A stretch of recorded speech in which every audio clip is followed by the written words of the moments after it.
Alright YouTube, for this vlog I'll be doing sort of a conjoined pitch, as I'll be talking about a Star Wars series pitch as well as a Star Wars movie pitch. Now, this is not necessarily episode 13, but rather sort of, happens in between the time periods of my Jones Beach Star Wars episodes 10 through 12 movie pitches, but sort of this one's a standalone film.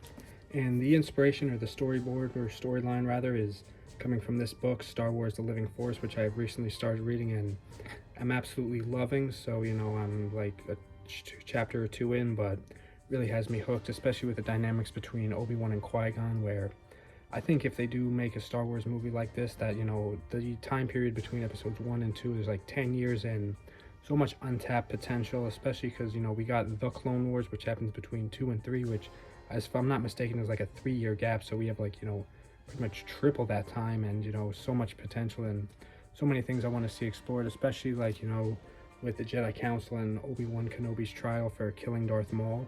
And here I have a drawing of that, which is Obi-Wan in between episodes 1 and 2. As you can see, he's growing a bit of a beard. He's strong and fit as well. And, he's got his lightsaber. He's got his hair growing in as well. So, this is definitely Obi-Wan in between episodes 1 and 2. And something I think could be fascinating would be to see the original version of this ship, which Jango Fett owns, showed off in a series, because, I want to hear a little bit about Jango Fett and the Jedi Master who placed the order for the Clone Army, because I'm sure all this is explained in Star Wars The Clone Wars, but humor me, I want to see this in a live action. And this ship certainly makes for a fascinating design and an epic dogfight space scene. And in the Star Wars movie pitch, although it was completely retconned, I want to see a ship like this in live action. I'm sure one already came out, but if there is, let me know in the comments, because this is just the best Lego set, or at least one of my favorite ones that I've built, and I loved it in Star Wars Clone Wars 2003, which was definitely a great animated series despite being retconned. I think there's a lot of elements they could borrow for, or that I could borrow rather, for my movie pitch, such as a character like Dirge, who's,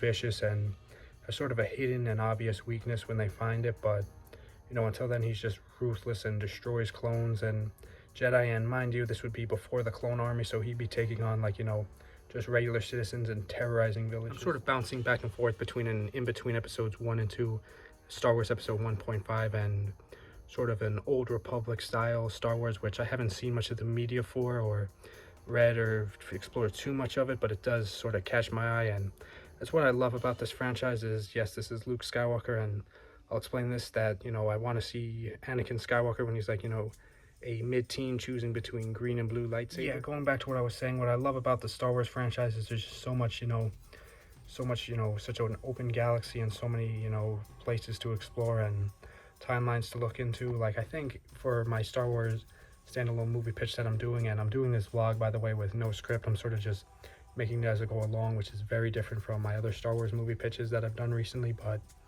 I think overall to see the Jedi Council's dynamic would be fascinating, especially Qui-Gon and Obi-Wan. And they recast these characters, I don't even mind, but it would also be cool to see sort of the flash forwards of the characters that, the actors like Ewan McGregor and Liam Neeson. That would be fascinating to see Obi-Wan and Qui-Gon again, although probably going to see them again for Kenobi Season 2. And I'd also like to see the early versions of these, although that's, far in the future from this Star Wars movie pitch, whether it's Knights of the Old Republic or episode 1.5, it would still be cool to see this sort of. One thing I want to see in both episode 1.5 and my standalone movie I'm doing is sort of this sort of similar thing. These are the Avatar 4, 5, and 6 fan art that I created based off other fan art, but I want to see a swamp planet. Like, I want to see Dagobah again.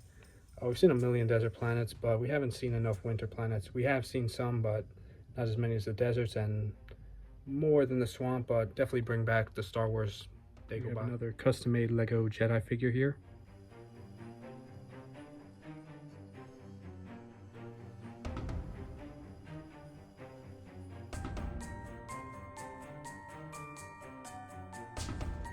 Now onto the cast. I'll display these images I found on Google Images and on Reddit forums, which I think is an interesting cast. Like I said, I don't know too much about Old Republic, but these characters and actors and actresses definitely look the part, so I'll display these images. And yeah, so overall I would want most of these big names to be playing, Jedi Council members or characters that we've seen but maybe haven't seen too much of, like, the Jedi Council from episode 1 and 2. And last but not least, for both movies, I do want to see mid-teen to young Anakin Skywalker interacting with the other Jedi Knights, Padawans, and younglings, because that would be very fun and fascinating to see, as well as his dynamic with Obi-Wan Kenobi between 1 and 2. So overall, there's definitely some overlap between the 1.5 and this Jones Beach Star Wars movie pitch that I'm creating, or for the standalone movie, which I made as kind of vague. I'm definitely going to make a part 2 for this one. Like, I said I was going to talk more about episodes 10 through 11 fan made that I was creating, but for sure, I'll do another vlog about this one shortly, because I definitely have a lot to explain and brush up upon. But overall, this was a fun vlog to film, and these fan casts I found on Google Images are 2 thumbs up all-star casts. It's a great galaxy in Star Wars. Until then, thank you guys for watching. Stay for more soon. Shout out Husky for the beats. Goodbye.